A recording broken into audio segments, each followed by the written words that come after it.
Women have the power to transform this world. We can end crime and violence if we all agree to do one thing: share. Let's share our wisdom, share our time, share our talents, share our finances, but most of all, let's share our love. This is the Female Solution.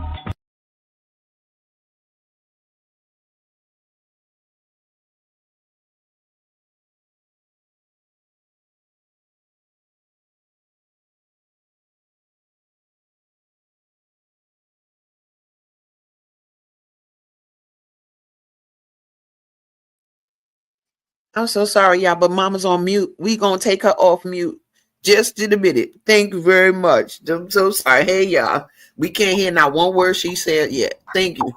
Bye. Peace, love, and soul. Now I don't know if we can say that. So today we got a special guest in the house. He is a community strategist, an educator, a facilitator committed to advancing cooperative governance, economic justice, and mutual aid networks. Please put your hands together as we bring to the stage Baba Mike Tekh Strode. Go crazy. Hey. Hey, Baba Mike, how you feeling today? I am doing very, very well. I'm delighted to be on Mama Africa's show, which, I've heard great things about. I say. So, Baba Mike, I love you. We met many moons ago at the Healers of Color retreat. Is that what we first met, or did we meet at the might have been at the Healthy Food Hub? I'm sure there was the encounters at the Healthy Food Hub, and then later on into the Healers of Color universe. Yes. You know what was so captivating about you, Baba Mike, was you had the moves like Jagger. So you are all these wonderful things, Baba Mike. But when I went on your Facebook page, the one thing that it said, if you was nothing else, that you were a dancer, that you were a lover of music. Yes. What does, like, when I look at you when you dancing, it feels like you catching the Holy Ghost or something. Okay. How would you describe how you feel when you're on the dance floor? Yeah.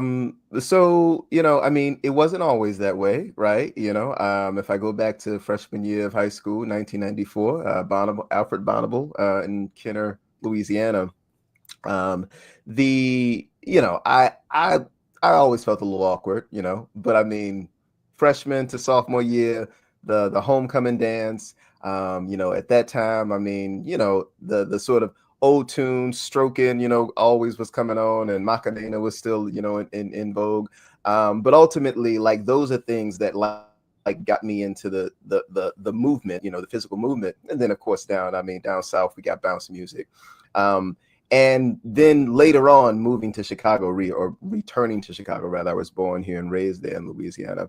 How the house music scene reminded me of elements of the brass band scene, reminded me of the bounce music scene. And so there was just a level of freedom that I experienced when I went to the dance floor, and was reciprocated by dance partners, on the scene. And ultimately, like, what I feel is that I'm trying to examine my relationship to space and to people through movement.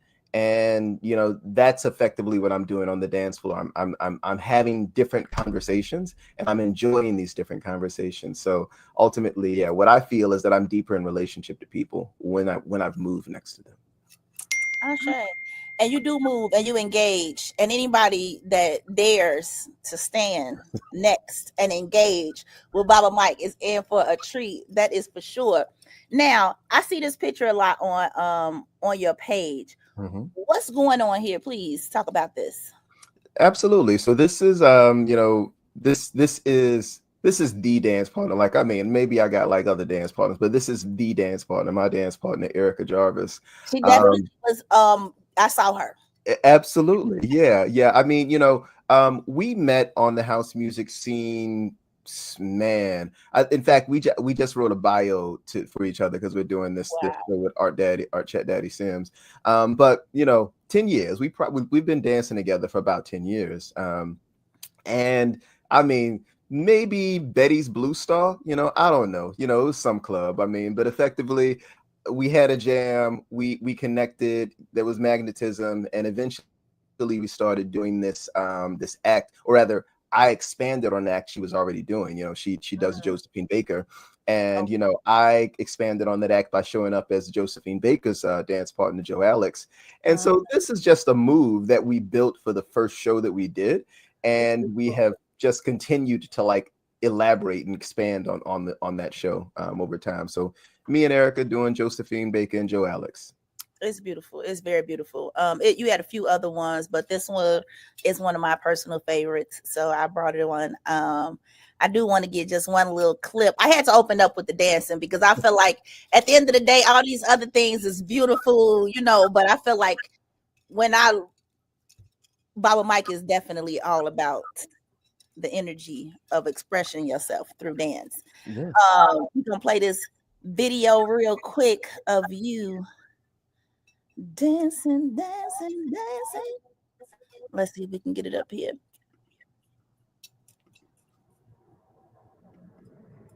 Okay, what's going on with the video? Give me 1 second, Baba Mike. Mm-hmm.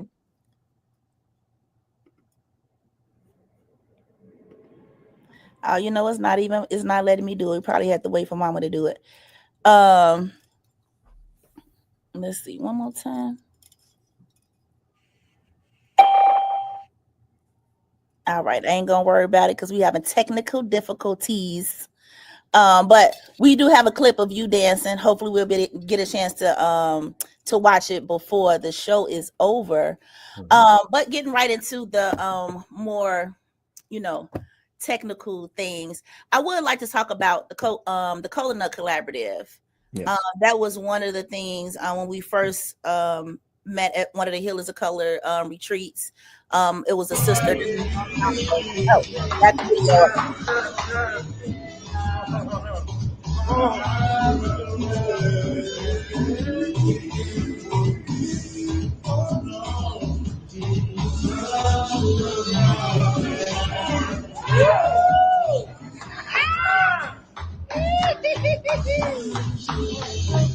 Work, baby.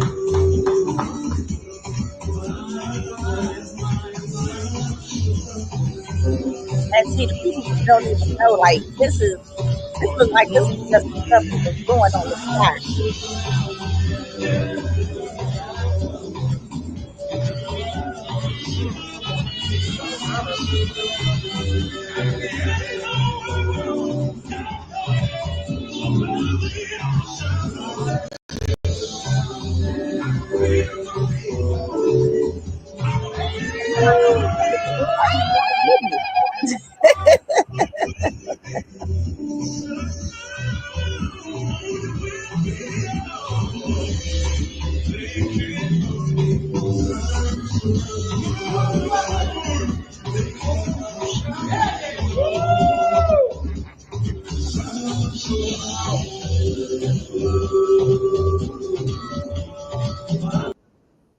So we can see Baba Mike that you definitely got the moves, and that was definitely a real chill, laid back version of Baba Mike. Because I'll be watching them, and if you see your eyes and your face and feel the energy of what's going on, it's take you to another dimension. Mm-hmm. But going back to the Kola Nut Collaborative, do you mind speaking to us a little bit about that? Absolutely. Yeah, the Kola Nut Collaborative is Chicago's only time-based service, labor, and skills exchange, otherwise known as a time bank. That project launched in 2017. It is a spinoff and a child, effectively a child entity of the Healthy Food Hub of Black Oak Center. It has come into existence for the exact same reason that I've been in relationship with Black Oaks for as long as I have. And ultimately, it's about this aspect of building community and building community economies, building cooperative economies. a time bank is just a way that people can use time as a type of currency to exchange skills that they might have, gifts that they might want to share, to meet their needs. It is another way to meet needs beyond financial capital, beyond dollars, beyond money. And ultimately, for me, it is the sort of transition state to the level of community resilience that is spoken about it profusely in the literature of Black Oaks and the work of Black Oaks. And an expansion of the feeling that I felt in the Healthy Food Hub every time I went there, right? You know, I mean, yeah, people came there to buy groceries, but folks So, were real doing quick, house Mike, shit, a lot of right? people don't know who Healthy Food Hub is Okay, or who Black Oaks is. all right, I got you. You want to just So, real quick say what Black Oaks is and what the Healthy Food Hub is, as you were talking about it, because they're like, what's that? absolutely. At the time that I met Baba Fred and Dr. J, Black Oak Center for Sustainable Resilience. Okay, I'm forgetting the full name, but Black Oak Center, it was a 40-acre campus out in Pembroke Township. Now has expanded to I think 100 acres at this point. Wow. But you know, effectively, it is a teaching hub, a learning hub, a training hub, a place for Black communities to learn about community resilience, about things like peak oil, about living off grid, all of these things that are more present right now, we're trying to figure out how to navigate. And the Healthy Food Hub is a project to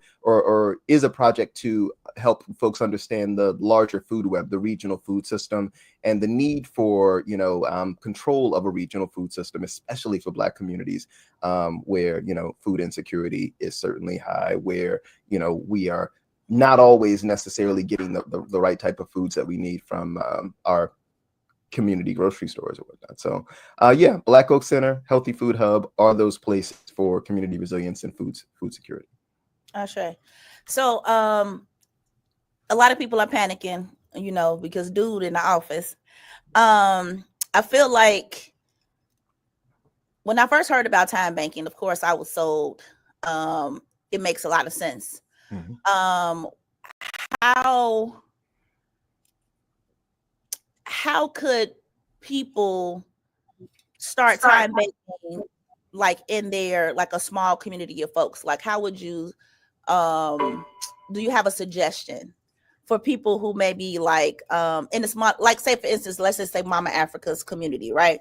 So let's say at Mama Africa's house, how would you what suggestions would you give in order for us to like start with the time banking bartering system, or like how would you help a small community of people get started with that?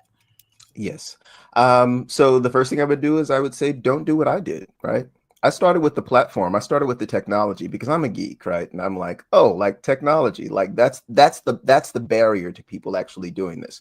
But right there in the title where it says I'm an arts and culture curator, right? It's not actually the technology. It's about the culture and it's about the behavior. So I would start with like the culture and the behavior.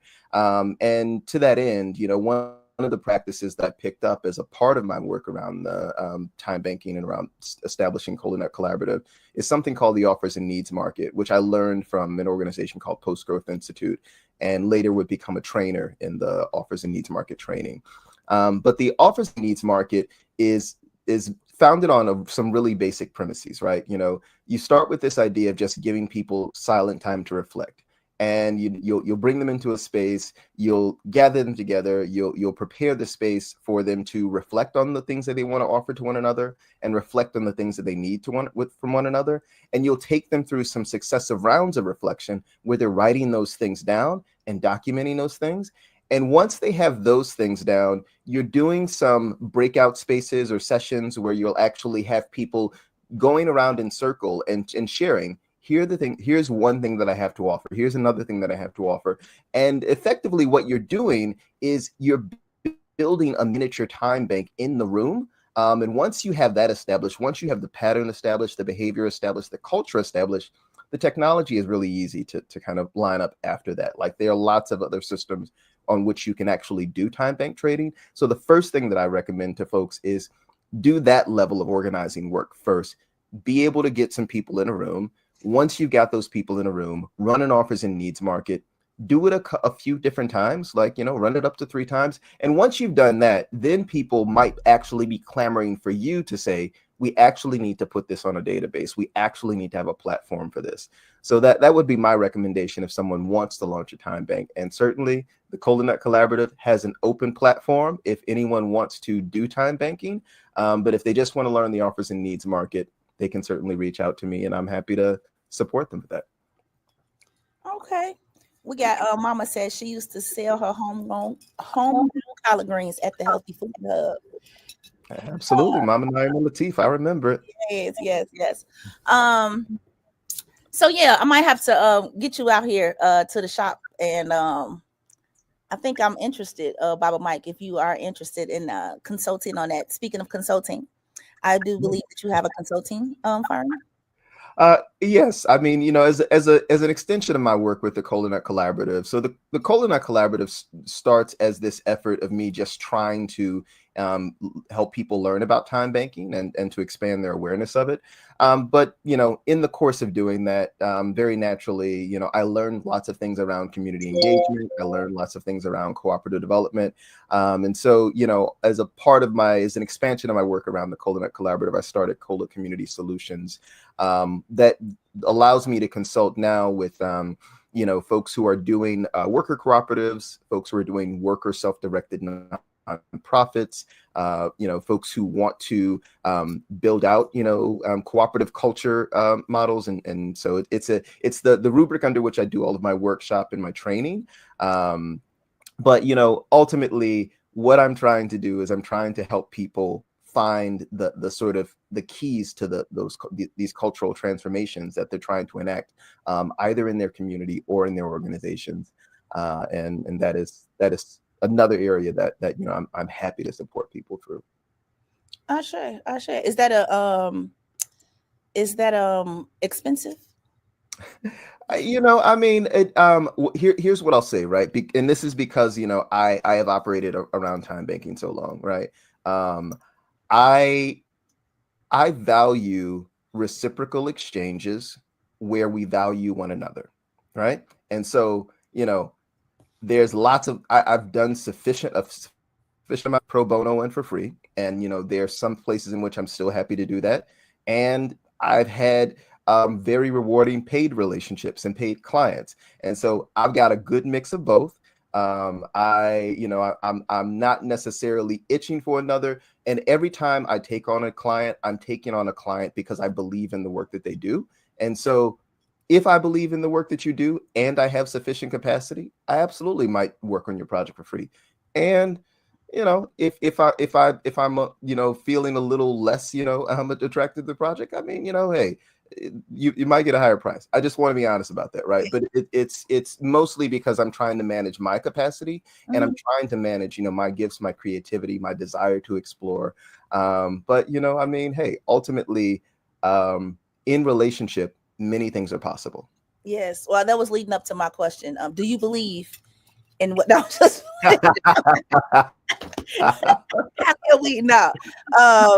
So I wanted to share, speaking of, working over at Mama Africa's Marketplace.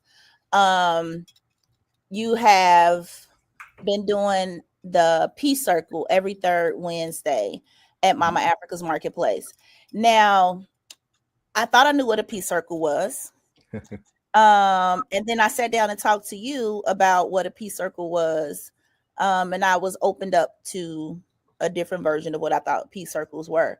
And then since you've been coming here, a lot of people have started talking about it. I think it's very important to have in a community. And we're trying to build a community here at Mama Africa's Marketplace that support the community.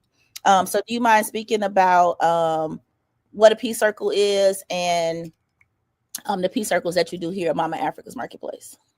Certainly. And I commend you for the community that you are building.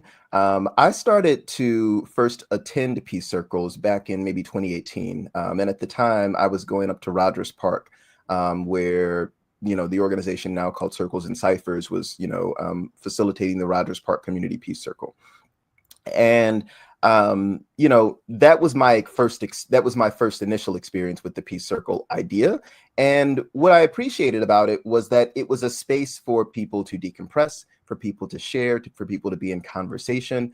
There were lots of things that were shared in that room in the space of confidentiality that I'm not sure that people had any other avenue to explore or to express for themselves. And hopefully they took that expansion of their mind and were able to go out into the world and find other outlets for that. But a Peace Circle is, you know, it's simply a space for a community to talk, right? You know, I want to, you know, definitely appreciate and acknowledge, you know, my therapeutic practitioners and say, you know, I mean, it ain't necessarily therapy, but it is a form of community decompression, a form of community uncovering and discovery, self-discovery, self-awareness. So, you know, the Peace Circle that as designed here is largely modeled after the Rogers Park Community Peace Circle, where there's a space of 2 hours. And in that space of 2 hours, we might be starting with some sort of check-in. So, you know, there's some sort of, you know, creative check-in question that we're prompting people with to get their minds going. We're going into a second layer where we might go a little bit of a layer deeper, you know, and just ask people something like, you know, what's a value that you've held since childhood that's really important to you now, or something like that. We might do some sort of creative activity. So there might be some drawing or some movement that might be involved in that. And then, you know, finally, then we might go to a layer where we're asking people to go a little bit deeper. Like, where did that value come from? Like, when did that value first become important to you? And then finally, we're doing some sort of like, you know, closing round where we're just asking people to reflect on what they learned from the circle today. So it's meant to be an exercise in self-discovery, but it's a self-discovery that happens in community. It's not necessarily that I am leading anyone to self-discovery. In fact, everybody on that circle is a keeper of the circle. And ultimately we're holding each other's confidence, we're holding each other's stories, and we're taking lots of lessons and lots of learnings from what we share with each other. Ashe.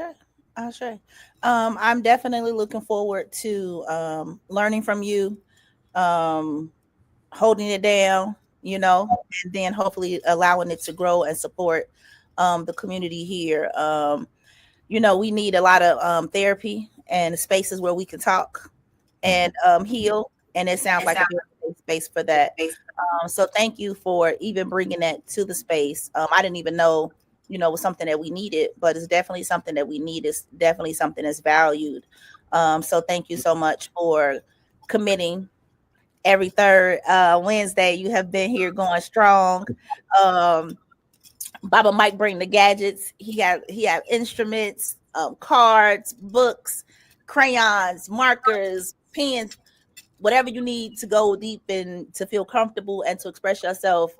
He makes a great space for that. So thank you so much, Baba Yeah, Mike. and one other thing I'll say about that is just, I mean, why is this important? Why is this specific circle important to me? Right? Again, Roger, I live in Jeffrey Manor.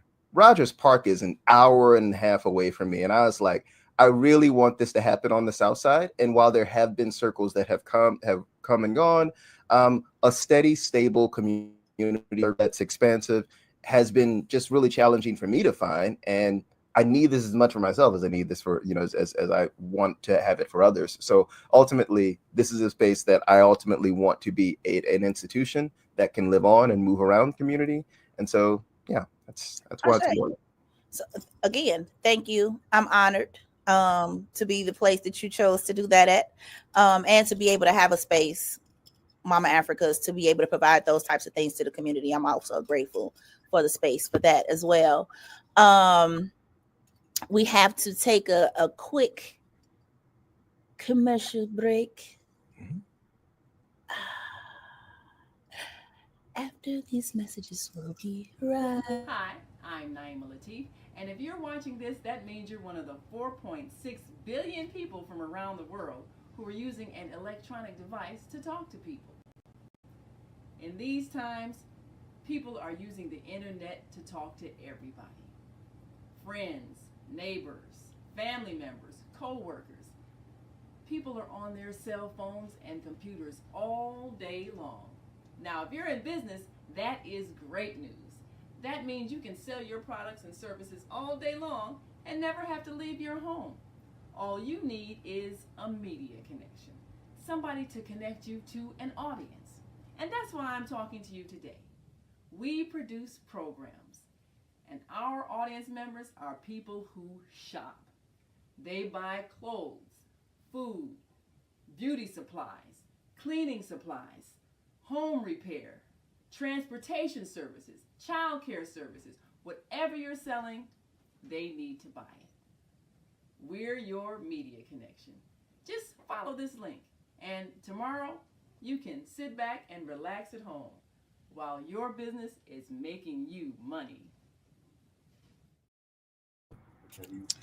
And we're back. Thank you for that brief intermission. No. Yeah, I just wanted to again say thank you so much for allowing us to hold space and for trusting or seeing the vision of that being here at Mama Africa's Marketplace. So hopefully that people will hear about our third Wednesday Peace Circle, and folks can come out. Definitely going to be sharing that more with on the page with the young people, because there's a lot of stuff going on in the community, and there's very few places, like you were saying, where we can come together and kind of speak on some of those issues that's safe, and like kind of non-judgmental, and kind of I want to say a soft, welcoming, warm environment. And I believe that you you've done a great job in trying to make sure that the space feels that way. So yes, thank you, and definitely look forward to more of the peace circles and it growing and being something that helps heal our community, especially like I said earlier. Everybody's scrambling about these times that we're in, and this is a good place to do that. I hear a little feedback. Give me a second. Okay. So I have another question for you, Baba Mike. Now we got these outside of all those beautiful things that you were doing, you managed to hold on. Wait a minute, Mama. There we go. Oh man, Mike, what's going on? Man, yes, that is my wonderful, wonderful daughter, Jakaya, born in 2002, so all the way up 22 years later at this stage. But that was a photo. Wait, let's see. I want to say that was from my mother's wedding. Yeah. So yeah, that was from my mother's wedding back in that year. But yeah, Jakaya arrived in 2002, changed my life, changed the course of things for me, and has continued to evolve and change the course of things for me, on into moving to a space of going away to college, coming back from college, making decisions to get married, and then producing these two beautiful grandbabies on the screen, Zuri and Ezra. So yeah, Jakaya continues to evolve my thinking, continues to be a place of responsibility for me, a different type of responsibility in adulthood, right? Adults with children got boundaries, you know what I'm saying? And and so ultimately it's a site of a lot of learning and just an important source of joy for me. And this photo is from they've just moved from Inglewood over to Washington Park. And I've informed them that, I will be accidentally bike riding through the neighborhood and just happen to be around, and knock on the door. So yeah, I'm overjoyed. Ashe, I know, people talk a lot about, fathers, Black fathers. You have always been, I would like to say, a good father, a great father. Could you talk a little bit about some of your challenges with being a father, and like how did you break through some of those things in dealing with raising a teenage daughter? Yeah, absolutely. I want to be, I'm very honest about my challenges as a father, and very honest to the point of saying, like, those first 5 years were hard, right? Like, as much as people have known Jakaya to be around me at the Healthy Food Hub, or known me to be Cheer Baba at Shabazz and Shangalia Technique Gyms, you know, I mean, I wasn't it as present in those first 5 years as I wanted to be, right? And you know, I mean, there was largely like, you know, sort of me and my co-parent trying to find our dynamic. And so like that's the first lesson that I would say, like, yo, I mean, the co-parenting relationship is a unique and specific dynamic, and you have to treat it as a relationship that you care about. Even if y'all at odds, right? Like, I mean, especially if y'all at odds, right? Treat it as a relationship that to be managed and to be tended to and to care for, and ultimately that translates to the relationship that you then have with your child. Like we found our dynamic, you know, after those you know, I mean, I would say after the first 3 years, right? You know, I mean, we figured it out, right? You know, as we were trying to, you know, reconcile with the fact that we were no longer together, or at least maybe I was trying. I'm gonna own my stuff. Like I was reconciling with the fact that we are no longer together, right? And ultimately, once you get past that, yo, I mean, we took trips together, like we were going off to the cheer competitions, you know what I mean, and just, you know, rooming, and like it worked out, right? And because of that relationship worked out, my relationship with Jakaya worked out, you know, and just I was able to be present and there and invested and engaged, and you know, and our respective partners also had that understanding. Like I'm gonna pop up at the house sometimes, you know what I mean, and you just gonna say, hey, what's up? And I'm gonna go back to Jakaya's room, and you know, we're gonna chat, and I'm gonna leave, you know. And so ultimately, like that's maybe the biggest lesson for me around fatherhood. And it's actually maybe a big lesson that I bring into my organizational culture work, into my conflict transformation work.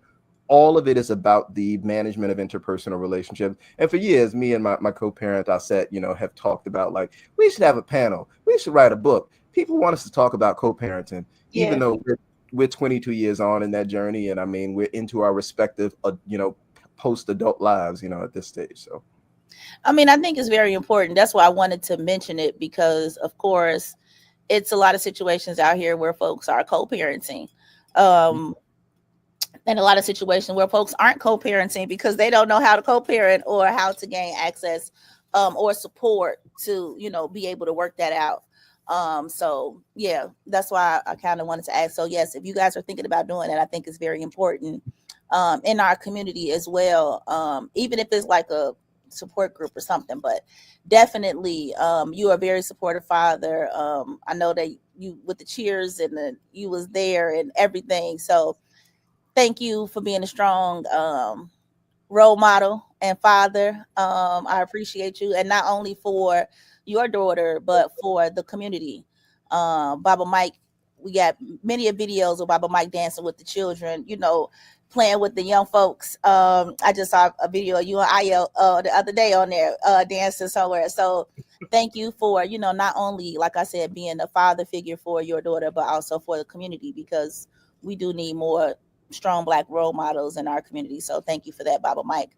Now, speaking of strong and Black, we got a beautiful picture. Why is these pictures cutting up today? Let's see here. Hold on 1 second. All right, there we go. Now, what is going on here, Baba Mike? Oh man, the Sankofa Rites of Passage with Dr. Pamela Phoenix. So I have recently gone through the full, 10 weeks and, the final ceremony of the Sankofa Rites of Passage. The Sankofa Rites of Passage is meant to have you deal with your stuff, right? Deal with your old stuff, deal with some of the new stuff you see coming up. But the most important assignment that's a part of that is writing your life story through the 7 passages of life, from the year before you were born up through beyond 66 years old, right? And the invitation there is to talk to people in your life, to understand like what was going on through those 7 passages, dig into some of the memories that you have forgotten or suppressed, or just, needed a connecting story to reconnect to. And then what you learn from that, is there's a lot of things that I had to remember the origin of in order that I could actually uproot them and say, actually, I don't think that I want to be in that space anymore, and I'm going to be in a different space. And this Sankofa ceremony is just, the kind of closure of that door, and just saying, like, we are new people. We are someone else, right? I received the name Quao, Pathfinder, a child born on a Thursday, as a part of that initiation ritual. And, also was able to kind of speak to both some of the really key values that are important to me, and also the Adinkra symbols that are important to me, which, of no surprise, Besasaka, the Kola Nut, is one of them, along with Inserawa, the Cowries. Shout out to Chinyere Ote and Cowrie Collective, and then Inkaruma Kese, Big Okro, so Kola Nuts for radical hospitality, Cowries for deep abundance and community, and then Big Okro for greatness and superiority, which is mostly about the greatness of our people, the greatness of community, the greatness of us working together.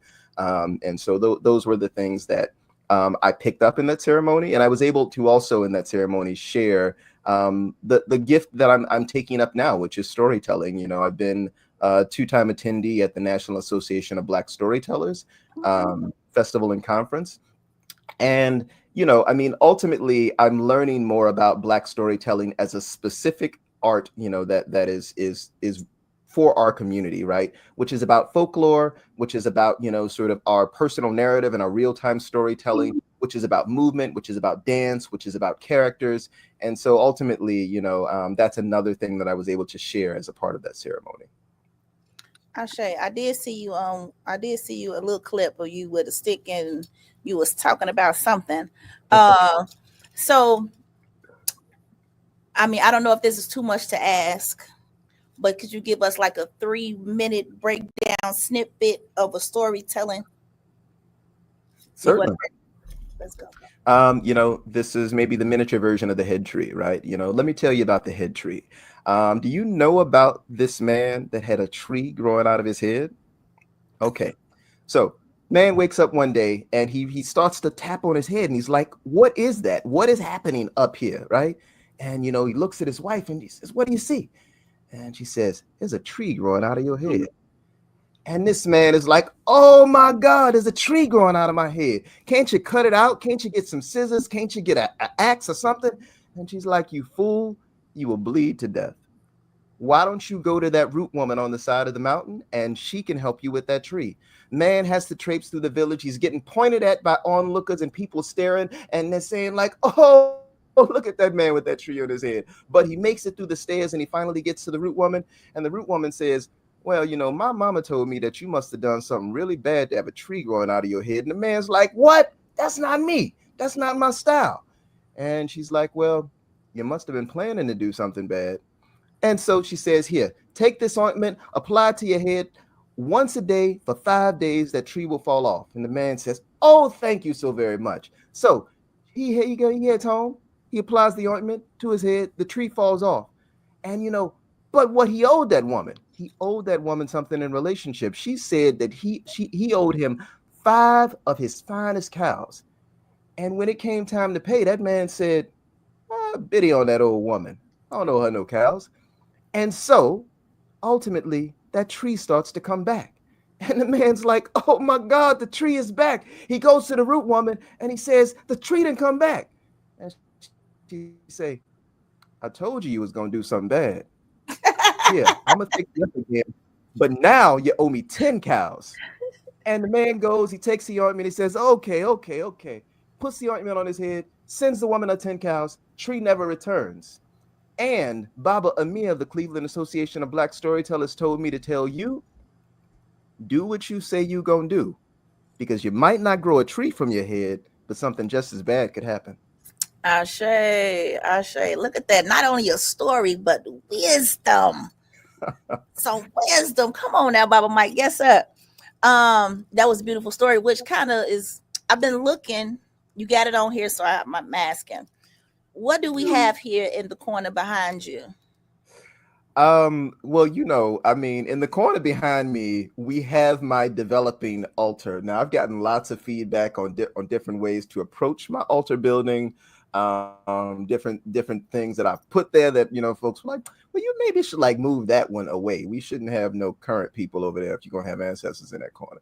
And so, I've gotten wisdom, but ultimately this started developing as a space for me to sit, to reflect, to give honor, to remember. And there's some totems, there's some items there that are important to me that, you know, I've gathered over years and over time. You know, one of the most important is my grandma Kathy's gold tooth. You know what I'm saying? I mean, it's in there nice in a little box. But you know, ultimately that's what's developing, and I'm working on getting some photos from my mother and my father, you know, for some of the lineage, and so that's what that will be. That is my ancestor corner. You know, yeah, where I want to honor those things. So I think it's funny, because this also, you know, Mama Africa's We're a Spiritual House. A lot of people like to say, well, this is not right and that's not right.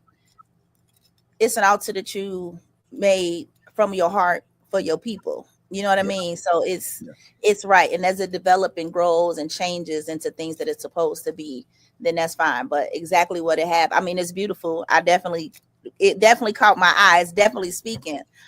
So everything that you have there and the space that you put there is, you know, very beautiful. So thank you for sharing that with me. I had to ask because it was right there. Absolutely. And another thing you have, of course, we got all these books. Yes. So, Yeah. I mean, hey, you know, my library is really important to me, specifically, right? You know, I mean, I have what I call an irrational fear, right? You know, the irrational fear is that I don't have anybody in my family with Alzheimer's or dementia, but I have a very, very deep fear of forgetting things, right? You know, in the future, right? And so ultimately, it's because my ideas are immensely important to me. Like, I'm just like, I feel like I am the substance of these ideas and these thoughts that I have in my head. And so these books are just a manifestation of that. Like, I'm just deeply curious about subjects of all sorts.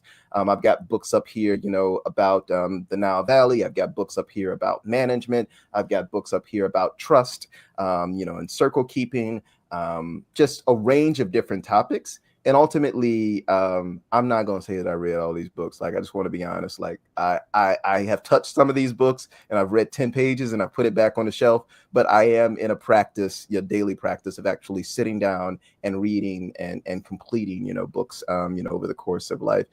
And ultimately, it's because it's feeding this voracious curiosity that I have to understand a multitude of different things, you know, so. yeah,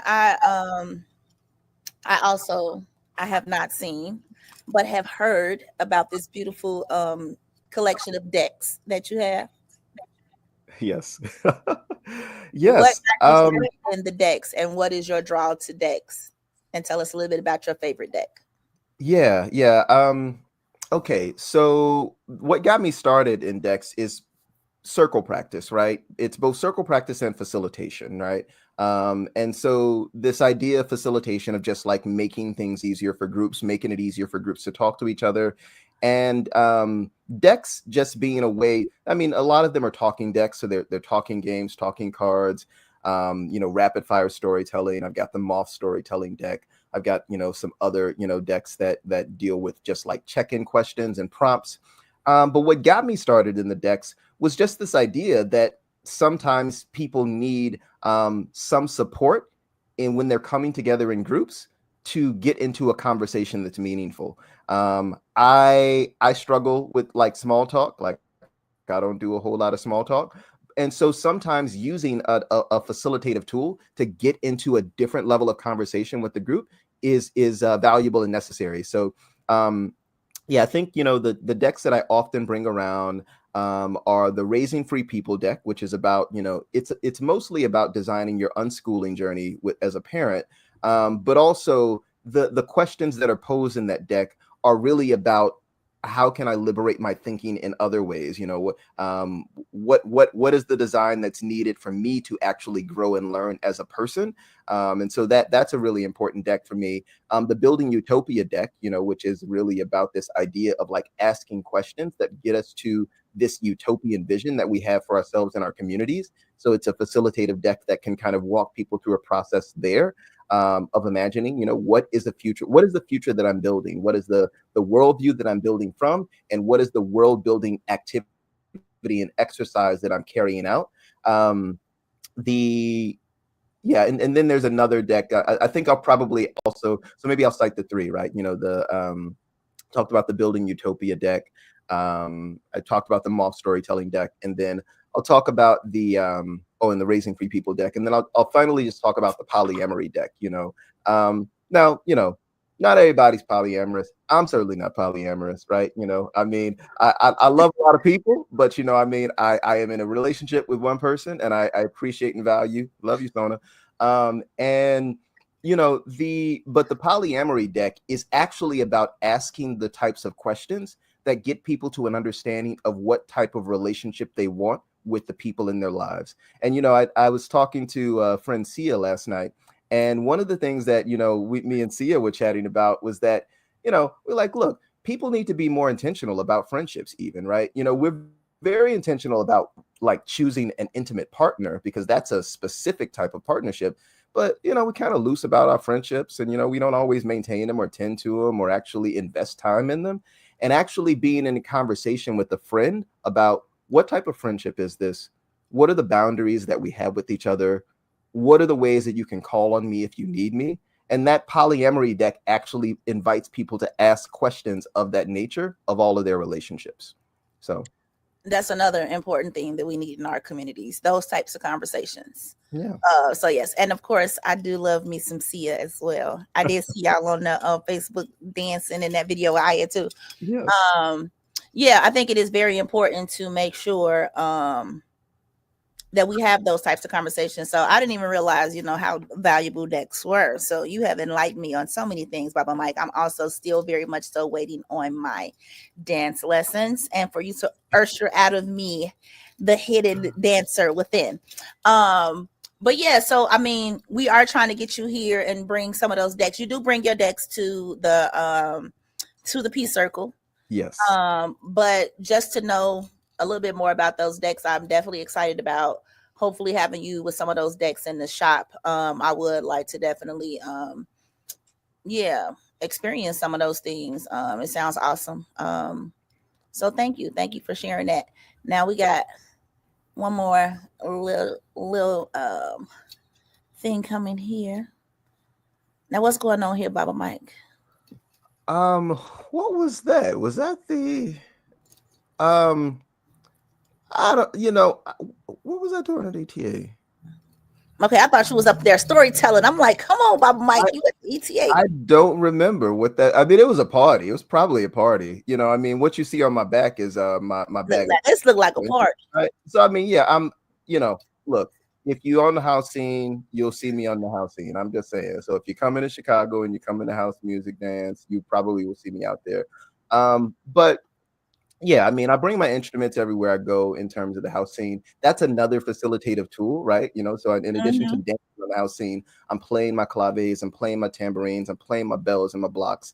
And, you know, I got into that largely because one day DJ Cordell Johnson was playing the claves in the booth at Excursions at Subterranean. And, you know, I mean, I saw him like kind of trying to mix between these claves and then DJ and then the clave. I was like, let me see them claves. And I played the claves and I loved it that day.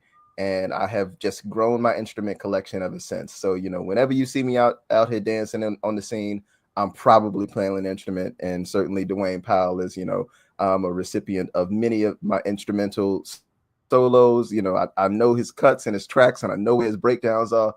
And I appreciate the conversation that I'm in, not only with the dancers, but with the DJs. And I try to respect and honor those relationships as well, too. Yeah, I have definitely seen. I mean, I'm not going to lie. My first time experiencing somebody bust out the instruments at the club, I was just like, okay, another instrument. I mean, you came with the tambourines, you got the shakers, you got the click clackers. You coming with whatever it is that you need to bring to be able to engage that energy. It's a beautiful thing to see you on the dance floor. The little video we showed definitely did not show you justice, did not show a third of the intensity that you bring to the dance floor. So I just definitely wanted to point that out. But what do we have here? Oh, so that was when I was a member of the Woodlawn Community Garden, and I had grown some radishes one year, and you know, I just pulled them out the ground, and I was sniffing and taking photos, and rinsing them off and eating them right there in the garden. So yeah, Passion. I love to put my hands in the earth. I don't necessarily do it enough. I'm working on rebuilding my 4 backyard beds this season, and yeah, that's just another part of my life. Yeah, I see a lot. Dancing, earth, community, um, fatherhood, but it seems like one of your top passions and probably what you're destined to do is to build and grow supportive, sustainable communities. Yeah. Yeah. I mean, again, like I tell Baba Fred all the time when I talk to him from Black Oaks, right? I'm like, look, uh, you know, I mostly stopped working with the Healthy Food Hub back in 2017 when I spun off on some of these other projects that I'm working on. But the mission never left my heart. The desire to reconvene and to build the community that I experienced at Healthy Food Hub has never left my heart. And so ultimately, I'm still trying to build on those dreams and those visions and those aspirations, and also to usher us back into sort of that space of community resilience is really, really critical and really important. It's really critical that we know about our neighbors. We know how to connect with our neighbors. We know how to convene our neighbors. We know how to organize people to strategize around challenges that we're facing in our community. And along the way, it's important that we help people build skills on gardening, build skills on growing, get fit by riding a bike, So, I mean, all of the things that I've done, Red Bike and Green, Fultonia, all of these, dancing, all of these things are about building a certain sense of community, because ultimately it's that sense of community that actually allows us to strategize, to tackle and address the challenges that we're facing. And without that sense of community, sometimes we come into a room to solve a problem and we're like, well, I don't know you. And they're like, I don't know you either. But in getting to know each other, we become better situated, better able to address these challenges together and to wrestle over the dynamics and the sort of differences we might feel about how to address different challenges. I share Baba Mike. I've been talking to you for about 50 minutes now, and I am mind blown with the kufi that you are wearing. Brother, please tell us about this kufi. Where'd you get it? Where did I get this kufi? Did I make this myself? No, I didn't make it myself. I got it at Mama Africa's Marketplace. Really? On 71st. It was crazy. I walked in that store. This kufi was just talking to me. In fact, it was 2. I got the brown one and I got the black. Man, that kufi look good. Kufi. Yo, this kufi. And I had to adjust to it at first, right? Because I put it on and and well, I don't know, someone might have roasted me a couple of times, but we got through it, right? It's like, yo, I don't know if you're gonna wear that kufi out with me. But I warmed her up to it, and I also warmed up to it. You did warm up to it. You did warm up to it. Yeah, but it's a really good headpiece. It's a really good head covering. It's comfortable, and ultimately, yeah. Mike, you work in that kufi, man. That leather kufi is nice. I don't know what Sona talking about. It's dope, man. I appreciate it. It's fitting your skin tone so nicely and eloquently. The stitching, all of that. Uh-oh. Somebody in the chat. I see you. We get through it.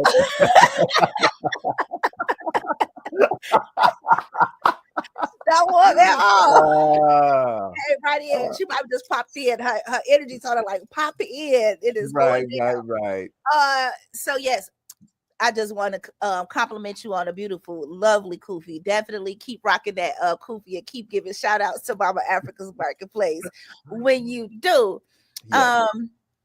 But again, all of the beautiful things that you are doing, all of the things that you are, I didn't even know you were doing all these beautiful things. So I'm very grateful for this conversation. What does it say? Sometimes the pace of work moves too fast to find a spare moment for reflection, but you do need to do it. I wrote a blog when I was at Open Collective Foundation, And I was talking to groups who are we were fiscally sponsoring like 600 groups that were doing education, mutual aid, social justice work around the nation. But ultimately, like when people start these groups up, they do get into a space where they're moving so fast that they don't necessarily have time to pause and slow down for reflection. And so this was me writing this blog to encourage them like, hey, I know the work is moving fast, but you do need to pause. You do need to slow down. And sometimes the thing that you're doing will fall apart. And when it does fall apart, being able to reflect on what was the mistake, what was the failure, and is it a failure of the moment or is it a failure of the project? You know, both of them are learning opportunities. So I'll share. Yeah. Well, we are coming down to our farewells. Is there anything that you want to say before we start to wrap things up? Do you feel like you've said? I know you were talking about another event you had coming up. Absolutely. Yeah, and I probably should have put that image, you know, in the I just thought about it right now. It is all good. But, you know, you can find it online at offersandneeds.com/ shaping change 2025, you know, or shaping-change-2025. But yeah, the Shaping Change Facilitator Festival, it's going to be in Pilsen on March 22nd, starting at 9 a.m. The Shaping Change Facilitator Festival is an opportunity for folks who are facilitators, change makers, community organizers to get together and experience an offers and needs market, you know, experience the wonderful keynote conversation with Tony Anderson, my great sister, you know, from, you know, Sacred Keepers fame and Mindful Rant, and ultimately have like some facilitative or some informal networking space after that. So, you know, the offers and needs market, the keynote conversation, participant-led workshops, and some informal networking. And ultimately, we're trying to build the solidarity economy in Chicago through these community connections. And so this is just one more opportunity for us to get together and practice together what it would look like to live, to build, to grow into a different community space. Ashe. So, for one, again, thank you for all that you have done and pouring into our community. Since I have met you, I have definitely seen you serving community in some capacity, working towards building better communities and pouring yourself into that. And of course, that is definitely something that's dear and close to my heart. Building strong communities, supporting, you know, supportive communities where we can thrive and love on each other. So thank you so much, Baba Mike, for all you are doing. Keep up the good work, and we are out of here. Peace. We've come to the end of our show today. If you missed any broadcasts, go to our website for the audio and video archives at www.thefemalesolution.com. On behalf of our team of radio hosts, I'd like to thank all of you who participated in today's discussions. And to our global family joining us from all around the world, we say thank you. To our family in China, xie xie. India, Dhanyavad. Japan, arigato. Korea, kamsamnida. Russia, spasiba. Germany, danke. Poland, dziękuję. France, merci. Spain, gracias. Italy, grazie. Egypt, shukran. Ghana, madasi. Nigeria, eshe. South Africa, Ngiyabonga. Senegal, Jareth. Kenya, Asante. Israel, Toda. Pakistan, Shukriya. Afghanistan, Tashakur. Saudi Arabia and Palestine, Shukran. Assalamu alaikum wa rahmatullahi wa barakatuhu. Thank you, and may peace be upon you and the mercy of God and God's blessings.